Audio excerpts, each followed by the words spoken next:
Diversi deputati tal-Gvern jinjoraw ir-rapport ta' Transparency International bħal donnu m'hemm l-ebda problema.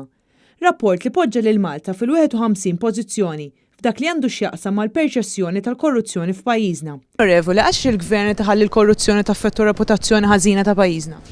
X'ħalla l-Gvern? Il-Gvern taħalli l-korruzzjoni taffettwa reputazzjoni ħażina ta' pajjiżna fid-dawl ta' rapport li ħarġ il-biera. Il-rapport ħarġ il-biera għalhekk għax inżenna diversi postijiet. L-affarijiet li bihom ġid deċiżi ranking ta' Malta, hemm affarijiet li diġà qed jiġu takildu. Ġifieri l-affarijiet li jissemmew diġà qed jiġu takild. Issues li jiġu miġbuda l-attenzjoni nibqgħu nieħdu l-azzjoni.